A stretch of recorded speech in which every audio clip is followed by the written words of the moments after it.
des petits signes même que je vais vous donner avant de rentrer dans mon sujet. Il y a des petits signes que je vais vous donner. Un, lorsque Eli Pada a disparu, quand on a commencé à parler, la première personne qui est sortie s'appelle Makoso Camille. Votre féticheur. Je vais vous montrer quelque chose. Parce que je ne vais pas faire publication spécialement pour lui. La première personne qui est sortie s'appelle Makoso Camille, votre féticheur. Voilà Makoso Camille ici. Regardez ici. Voilà Makoso Camille qui danse pour les élections, lorsque la Côte d'Ivoire a gagné le Sénégal. Regardez sa ceinture. Regardez la ceinture. Regardez le fil là. Regardez le fil qui est autour de la ceinture. Il a attaché une ceinture de sécurité. Vous voyez ça? Vous n'avez pas remarqué? Quand Dieu l'a honni. Dieu l'a exposé. J'ai dit que Dieu va les exposer. Dieu a exposé Makoso Camille. Regardez ici. Si vous n'avez pas remarqué, moi j'ai vu. Quand Makoso Camille a dansé, il s'est mis à poil. Il ne savait pas qu'il était en train de faire une bêtise. Voilà la ceinture qui est là. Cette ceinture-là, je connais sa signification. C'est un fil blanc. Ce fil blanc-là, on l'attache, on fait des nœuds, plusieurs nœuds. C'est un symbole de... C'est les marabouts qui font ça. Les marabouts musulmans ou bien des mystiques. Ça veut dire que c'est pour protéger la vie de la personne contre toute attaque et en même temps pour attirer les bonnes choses pour la personne. Ce fil blanc, regardez bien. Vous n'avez pas vu? Je ne sais même plus combien de nœuds ils font. Il y a plusieurs nœuds qu'ils font. Voilà ça, voilà votre révérend pasteur Makoso là. Que vous dites que c'est un homme de Dieu. Depuis, je vous dis qu'il a fétiche. Il a des cris de la peau. Voilà, Dieu vient de l'exposer. Voilà ça. Regardez le fil. Regardez. Regardez le fil. J'ai agrandi, vous allez bien voir. Voilà le fil blanc. Ceinture de sécurité. On dirait un petit musulman, un féticheur ou quoi que ce soit. Un pasteur qui a ceinture de sécurité. Voilà ça. Faites capture d'écran. J'ai observé ça. J'ai vu. Mais c'est Dieu qui l'a exposé. Parce que lui-même, il ne savait pas qu'il allait, ça allait sortir. Voilà la ceinture qui est là. Le fil blanc que vous voyez, le fil. Regardez le fil blanc qui est là. Regardez, on fait plusieurs nœuds. Je crois que c'est 9 nœuds. On fait plusieurs nœuds, on attache. Ça là, ça. Je suis un homme d'esprit. Je suis un homme d'esprit. Voilà ça. Votre pasteur qui dit qu'il est président des millions de pasteurs en Côte d'Ivoire, là. Le voilà. Voilà le fil blanc qui est là. J'ai dit, Dieu va les exposer. Il était en train de danser comme un païen. Quand la Côte d'Ivoire a gagné, il ne savait pas que Dieu allait l'exposer. Il a enlevé son t-shirt. Quand il a enlevé son t-shirt, regardez. Voilà. Regardez. Donc, il était en train de dire que l'histoire d'Eli Pada, des signes que je vous donne pour savoir que Eli Pada est entre les mains des gens sans avoir don de révélation, sans avoir don de prophétie.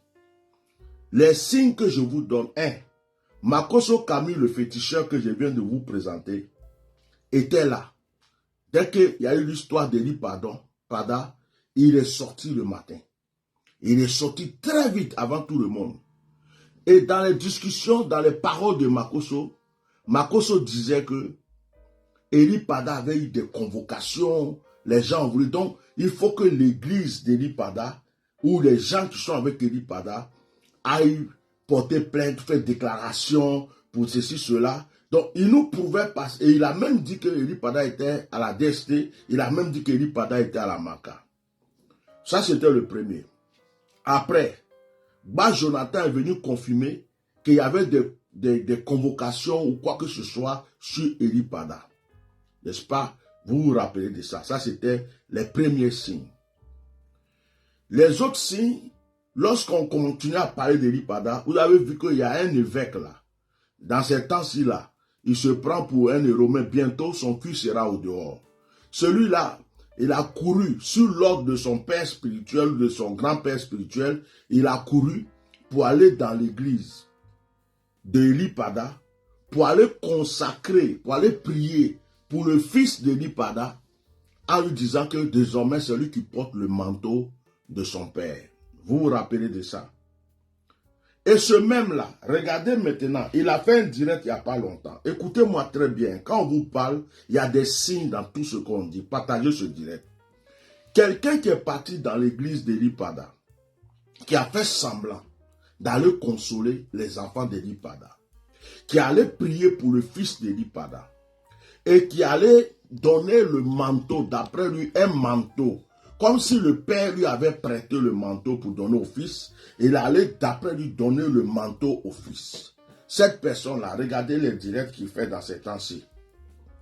Il est en train de condamner ceux qui prophétisent, qui disent les choses sur la nation, tout ça. Ça veut dire que ce n'était pas un ami d'Eli Pada. Ça veut dire que c'est quelqu'un qui en voulait à Eli Pada. Ça veut dire que c'est quelqu'un qui était contre le ministère d'Eli Pada. Bon, comment quelqu'un peut être contre le ministère d'Eli Pada? Comment quelqu'un peut être contre l'appel d'Eli Pada et être la première personne à rentrer dans son église, monter sur son autel, sur sa chair, et puis prier pour le fils d'Eli Pada en disant désormais, tu prends le manteau de ton père. S'il n'y avait pas un plan de mort, un plan d'élimination, la manière dont cette personne s'est comportée, c'est une manière, la personne dont cette personne s'est comportée, c'est une manière de dire que vous ne verrez plus ce monsieur, mon petit, faites le travail, on sera avec toi, on va te soutenir, mais en ce qui concerne Eli Pada, ne parle plus. Et vous voyez que, depuis qu'on parle, Aziz 47 était venu s'asseoir sur comment on appelle, la télé, à la télé pour dire que on ne verra plus jamais Eli Pada. Mais dans cette affaire-là, il n'y a pas d'enquête. Je vous dis, il n'y a pas d'enquête. Il n'y a pas de justice en Côte d'Ivoire. Parce que s'il y avait une justice en Côte d'Ivoire, et si la justice n'était pas complice, si l'État n'était pas complice, si le gouvernement ne détenait pas Eli Pada, des enquêtes auraient dû être faites. Il y a un procureur ou même des procureurs en Côte d'Ivoire. Ces procureurs auraient déjà déclenché des enquêtes. Il y a le droit humain en Côte d'Ivoire. Si ça existait, des enquêtes seraient déjà faites. Aucune enquête n'est faite.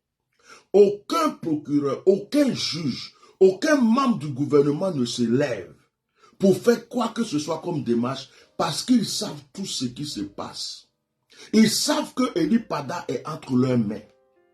Et quand on commence à parler, si on dit que Eli Pada a la maca, s'il a la maca, on le déplace, on va le déposer à la DST. Si on dit qu'il a la DST, si on parle trop, ils vont le mettre dans un sous-sol de la DST ou ailleurs. Si on dit qu'il a la DST, ils vont le ramener à Sobroko. Si on dit qu'il est à Sobroko, ils vont le ramener dans le nord. Ou bien même ils vont aller chercher une villa, une maison bien sécurisée, ils vont le déposer là-bas pour ne pas que quelqu'un le voie. Parce que si quelqu'un le voit, c'est comme si leur affaire là, et on a gâté toutes les stratégies. Parce que les gens ont voulu faire les choses en cachette. Les gens ont voulu faire les choses tranquillement sans qu'on le sache. Mais comme le Dieu d'Eli Pada est puissant, comme le Dieu d'Eli Pada est fort, comme le Dieu d'Eli Pada est grand, il a fait de sorte que la manière dont ils se sont préparés pour le détruire, le tuer en cachette, ces gens ne puissent pas le faire. Parce que ce que les gens ont prévu, vous savez, c'était quoi? C'était de prendre Eli Pada, c'était de le questionner sur la rentrée de Soro Diom, pour qu'il donne tous les détails qu'il connaît sur les problèmes de Congo. Il faut que Eli Pada leur explique tout ce qu'il sait concernant le futur de la Côte d'Ivoire, sur la CAN, les élections. Ils vont bien le questionner, ils vont le vider. Et puis, ils vont lui proposer deux choses. La première des choses, ils vont lui dire, bon, maintenant, si tu es avec nous, si tu peux être avec nous, si tu peux être initié, si tu peux accepter nos propositions, nous, on va te laisser, on va te protéger, il n'y a pas de problème. Et puis, tu ne vas plus prophétiser de ce que tu faisais comme la nation. S'il y a des choses, tu viens nous dire à nous, nous, on va trouver des solutions. Là, on te laisse tranquille. Dans le cas contraire, si tu ne peux pas accepter ça, on va te garder ici. On va te garder ici parce que déjà ils l'ont arrêté à cause de la canne.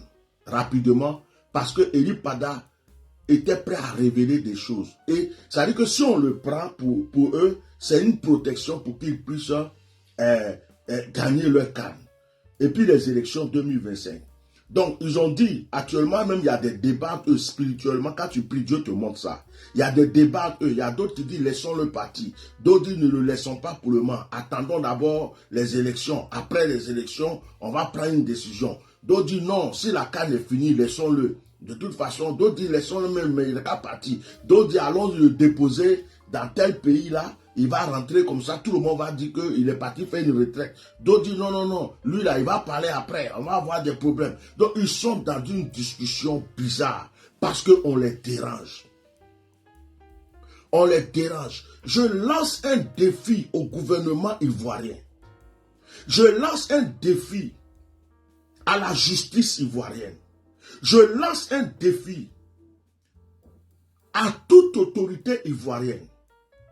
Si Eli Pada n'est pas avec vous, prouvez-nous qu'il n'est pas avec vous. C'est moi qui parle aujourd'hui. Je vous lance ce défi parce que les gens demandent, vous savez où il est, vous savez où il est. On sait clairement qu'il est entre vos mains. Et puis, regardez le comportement de tous les hommes de Dieu. Regardez le comportement de tous les hommes de Dieu. C'est aussi un signe. Vous voyez, les hommes de Dieu ne s'élèvent pas, ils ne s'énervent pas, ils ne parlent pas beaucoup. Parce qu'au début de Makosso, à tous ceux qui parlent dans ces temps-ci, ils savaient où était Eli Pada. Ils savaient tout ce qu'on a mis la main, où on allait même mettre la main sur Eli Pada. Donc la confusion est venue dans leur cas.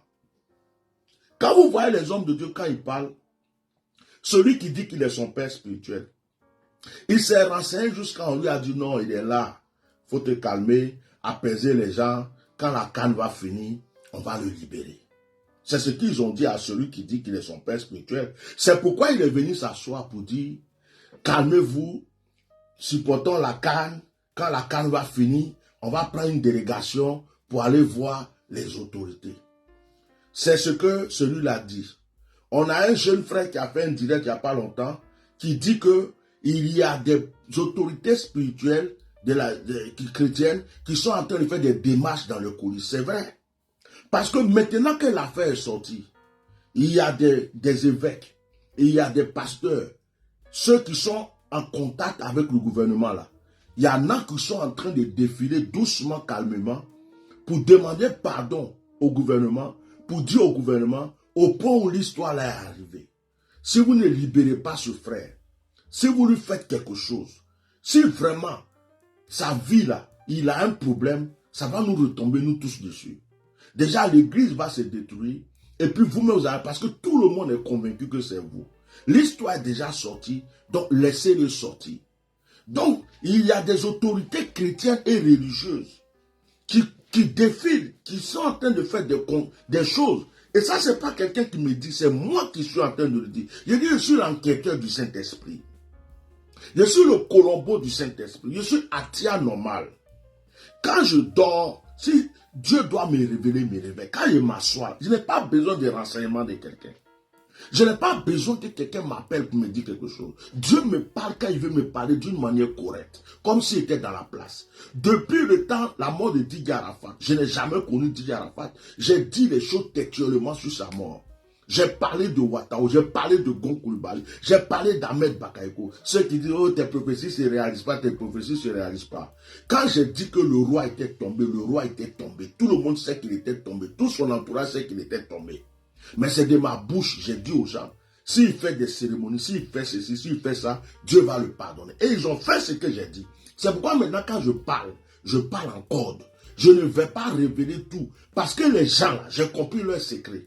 Ils disent qu'ils ne croient pas aux prophètes. C'est d'ailleurs pour ça qu'ils ont attrapé Eli Pada. Ils disent qu'ils ne croient pas aux prophètes, mais ils se cachent pour écouter les prophètes. Et quand tu es en train de dire les choses, ils sont en train d'analyser tout ce que tu dis. Comment ils vont faire pour renverser la chose? Si tu dis qu'il aura telle chose, comment ils vont faire pour pouvoir renverser ça? C'est des espions dans nos directs. Ils écoutent nos directs. Quand il finit d'écouter nos directs, il cherche des solutions. Si tu dis que Tidjane Thiam va être président, comment ils vont faire pour pouvoir empêcher? Si tu dis que Soro Dion va rentrer, de quelle manière ils vont faire? Parce qu'ils croient à nos révélations. Mais ils ne veulent pas nous dire qu'ils croient à nos révélations. Parce qu'ils ne sont pas avec nous. Donc, la stratégie qu'ils ont trouvée, c'est de dire que nous là, ce qu'on dit, c'est contre eux. C'est leur manière de se défendre. Mais au fond, ils sont cachés. Ce direct que je fais là, ils sont assis dans leur bureau, ils sont partout, jusqu'au palais. Ils sont assis en train de m'écouter. Mais les gens m'écoutent. Les gens écoutaient Eli Pada. Les gens nous écoutent. Et je dis, ils nous écoutent tellement que maintenant là, c'est la chasse aux prophètes. Donc ils ont trouvé une autre stratégie. C'est de prendre des pasteurs. C'est de prendre des médiums. Des gens pour venir attaquer le prophétique. Regardez des prophètes, des pasteurs, des bishops qui viennent s'asseoir, écouter leurs prédications. Ils disent non, pour prophétiser, il faut être sage, il ne faut pas dire ça, il ne faut pas parler de la nation, il ne faut pas ceci. Mais quand vous les écoutez, vous savez bien que ce n'est pas la Bible qui prêche. Vous savez bien que ce sont des gens qui viennent défendre une cause. On les a donné une mission. On les a dit, vous là, allez-y, régler ce problème. Parce qu'on ne veut plus de prophéties bizarres aujourd'hui. Le jeune homme qui a prophétisé pour le football, a prophétisé, on dit le Sénégal a gagné. J'ai fait un direct, j'ai dit, lui là, quand il va donner une autre prophétie, qui ne sera pas ce que les gens ont envie d'entendre, les gens vont le traiter de faux prophète. Parce que quand il dit quelque chose qui les plaît, si tu dis aujourd'hui que la Côte d'Ivoire va gagner, et que la Côte d'Ivoire gagne, tu es le champion. Mais si demain, Dieu t'a montré que la Côte d'Ivoire ne va pas gagner, et que tu es venu leur dire que la Côte d'Ivoire ne va pas gagner, tu es devenu leur ennemi numéro 1. Voilà l'esprit qui sillonne en Côte d'Ivoire aujourd'hui. Toutes les prophéties que tu vas donner, il faut les donner de sorte que ça leur fasse plaisir. C'est-à-dire qu'il ne faut même plus dire ce que Dieu te dit de dire. Il faut simplement venir t'asseoir pour faire plaisir aux gens. Les gens veulent qu'on les fasse plaisir. Ils ne veulent plus qu'on parle de la part de Dieu. Et il y a des vendus. Il y a des gens qui ont vendu leur âme, des faux pasteurs, des sataniques, des gens qui sont obligés de vendre leur âme pour avoir de l'argent. Ceux-là sont les envoyés. C'est la mafia qu'ils ont déposée dans l'église. Et c'est ceux-là qui font leur sale boulot. Il y a un évêque. Je ne vais même pas dire un évêque. Je vais vous dire quelque chose. Celui qui est parti dans l'église d'Eli Pada pour prier pour Simplice, pour dire qu'il donne le manteau à Simplice, je n'ai pas besoin de dire son nom. Ça, ce n'est pas important pour moi. Regardez sa dernière vidéo qu'il a fait, on me l'a envoyé. Quand vous voyez la vidéo, il est en train de combattre le prophétique. Pourquoi les gens prophétisent comme ça? Bon, quand vous écoutez la dernière vidéo d'Aziz 47, et vous voyez que la même chose Aziz 47 dit. Vous voyez aussi la prédication d'un archibishop qui dit que quand tu prophétises, c'est comme si tu es en train de médire la chose. Quand tu prophétises, ça dit c'est quelque chose que tu penses. Si tu dis que Dieu m'a montré qu'il aura la guerre, c'est parce que tu veux que la guerre arrive. C'est ce qu'un archibishop a prêché. L'évêque là qui allait donner le manteau, il a dit la même chose. Regardez Aziz 47. Quand il parlait, il a dit la même chose. Vous mettez les trois ensemble. C'est comme c'est un message que des gens se sont mis ensemble pour faire une réunion, pour dire non, les gens ne peuvent pas prophétiser comme ça sur la nation. Que quand quelqu'un dit, c'est des choses qu'eux ils pensent. Or, je vais vous dire quelque chose. Une prophétie, ce n'est pas la pensée humaine. Une prophétie, ce n'est pas quelqu'un qui se lève pour dire, je m'en vais dire ça parce que je veux que ça arrive. Une prophétie, c'est une parole divine, c'est écrit dans la Bible. Dans Ézéchiel, le Seigneur dit, si je te dis que le méchant doit mourir, si tu ne lui dis pas, il meurt, son sang retombe sur toi. Mais si tu lui dis, et qu'il se répand, et qu'il ne meurt pas, toi, c'est bon qu'il est sauvé. Ou bien, si tu lui as dit qu'il ne t'a pas écouté, son sang ne retombe pas sur toi. Je ne sais pas comment je vais vous expliquer ça. Donc, quand une prophétie sort, c'est pour qu'on prenne des mesures. Soit tu te répands, soit tu refuses la prophétie, ça s'accomplit, soit tu trouves une solution. Comme le roi Ézéchias qui a demandé pardon à Dieu, Dieu l'a Dieu l'a exaucé. C'est comme ça que ça se passe. On ne peut pas venir faire une prophétie parce que, attends, je me lève le matin, je veux qu'il y ait la guerre, donc je dis oui, il y aura la guerre. Ce n'est pas une prophétie. Ce n'est pas une prophétie. Je n'ai pas besoin de dire que Dieu m'a dit ça. Je viens m'asseoir et puis dire, oh, je souhaite qu'il y ait la guerre. Ça, c'est autre chose. Mais quand quelqu'un parle de la part de Dieu, et que vous venez dire que pour parler de la part de Dieu, il faut que Dieu choisisse ce qu'il doit dire. Mais non, vous fouillez la Bible, des prophètes ont prophétisé sur la nation, sur les Juifs, sur Israël. Ils ont dit des choses très pénibles. Soit le peuple s'est repenti, soit le peuple ne s'est pas repenti. C'est arrivé. Vous avez la même Bible que nous. Mais il y a une apostasie dans l'église. Il y a des faux serviteurs de Dieu aujourd'hui. Ils se rassemblent, ils font réunion avec des médiums. Quand Aziz 47 s'assoit pour dire que le nombre de pasteurs qui viennent chez lui sont plus nombreux que tous ses fidèles. Comprenez pourquoi Aziz 47 peut s'asseoir et puis attaquer l'église. Comprenez pourquoi Aziz 47 ne respecte pas les pasteurs. Comprenez pourquoi Aziz 47 ne respecte pas Jésus-Christ. Aziz 47 dit le nombre de pasteurs. Mais moi, je donne raison à Aziz 47. Il y a des pasteurs qui rentrent chez moi pour venir demander médicaments, pour venir demander fétiche. Et puis, on veut me faire croire que Jésus existe. On veut me faire croire que Jésus est puissant. Si Jésus était puissant, pourquoi ces pasteurs-là vont rentrer chez moi pour venir me demander médicaments? C'est ce qui donne la force à Aziz 47 de parler. C'est ce qui fait qu'Aziz 47 met toujours sa bouche dans l'affaire de l'église. Vous avez compris? Donc, je vais vous dire quelque chose. Il y a une hypocrisie, une politique, à commencer du gouvernement jusqu'à dans la justice ivoirienne. Est-ce que vous avez vu le procureur de la Côte d'Ivoire bouger dans cette affaire? Le même procureur qui a attrapé des enfants qui simplement ont mis des commentaires à la mort de Didier Arafat ou qui sont allés faire ceci ou cela. Non. Non. Le procureur, on dirait qu'il n'y a pas de procureur en Côte d'Ivoire. On dirait qu'il n'y a pas de justice en Côte d'Ivoire. On dirait qu'il n'y a pas de gouvernement concernant l'affaire d'Eli Pada. Et les pasteurs, ils sont tous silencieux. Vous savez pourquoi? Pas parce qu'ils ne réagissent pas, hein. Mais les autorités religieuses en Côte d'Ivoire, là, ils se cachent la nuit pour aller discuter avec les gens, pour dire, ah, le gars là, vous l'avez pris. C'est devenu autre chose. Actuellement, à cause de lui, on attaque l'église, on attaque le gouvernement. On ne savait pas que l'histoire allait être compliquée comme ça. Laissez-le pas. Donc, ils sont en train de négocier dans le silence. Ils sont en train de négocier dans le calme. Et puis, le gouvernement peut leur dire, non, nous, on attend les élections. On attend les élections. Quand les élections vont arriver, c'est là on va le libérer. Quand aussi on gagne. Ils peuvent dire aussi, non, après la CAN, on va le libérer parce que apparemment il voulait parler de la CAN. Et lui là, quand il dit des choses, de toute façon le Gabon, il a parlé, c'est arrivé. Pour le pape, c'est arrivé. Il a parlé de Soro Diom. Après, on a vu Soro Diom en Afrique. On ne sait pas avec lui. On ne veut pas qu'il gâche notre CAN. On va attendre si la CAN est finie. On va le libérer. Et puis d'autres peuvent dire non, on attend même les élections. Vous voyez? Mais aujourd'hui là, prendre la décision pour dire on va le tuer là, il ne peut plus prendre cette décision. Parce que s'il n'avait pas tué avant, ils ne peuvent pas le tuer aujourd'hui. Pourquoi? Parce que c'est dévoilé. Au contraire même là, ils vont lui donner à manger. Au contraire même là, ils vont l'habiller bien. Au contraire même, ils vont causer avec lui. Au contraire même, ils vont venir s'asseoir pour rigoler avec lui. Oui, comment tu vas, prophète? Ah, vraiment, tu es aimé, hein? La nation t'aime, les gens dans le monde entier parlent de toi. Mais pourquoi tu n'es pas resté avec nous? Il faut rester avec nous.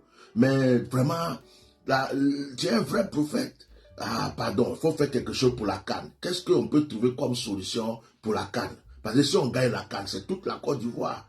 Donc, pour que vraiment, nous, on arrange même ta sortie tranquillement, qu'on soit derrière toi, pardon, il faut nous aider pour la CAN.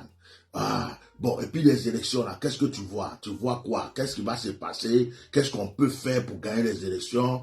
Et puis bon, tu nous as dit que Soro va arriver. Il va arriver comment? De quelle manière? Si la guerre doit arriver, c'est comment? Qu'est-ce qu'on doit prendre comme... Donc, actuellement, là, ils ne peuvent pas dire on va le tuer. Actuellement, ce qu'il peut faire, c'est comment on va négocier avec lui. On va l'amadouer. On va voir comment même on peut l'initier avec nous. Comment est-ce qu'on peut lui présenter des bons trucs. Comment est-ce qu'on peut lui dire des choses. On va trouver une solution. Ça, on va même le prendre, aller le déposer dans un pays. Et puis on va faire de sorte qu'il rentre. Tout le monde va le voir rentrer. On va dire qu'il était parti en retraite quelque part. Que c'est maintenant, il rentre comme ça. Tout le monde est blanchi. Lui aussi, il vient s'asseoir, il ne parle plus. Il va venir dire que Dieu lui a révélé de ne plus parler des nations. Dieu lui a révélé de ne plus parler de peu que ce que Dieu voulait dire, il a fini de dire. Donc l'histoire s'arrête là. Lui, il prêche seulement et tout. Donc il va sortir. On ne va plus l'entendre prophétiser sur la nation. On va plus. Donc, actuellement, ils sont en train de chercher leur solution.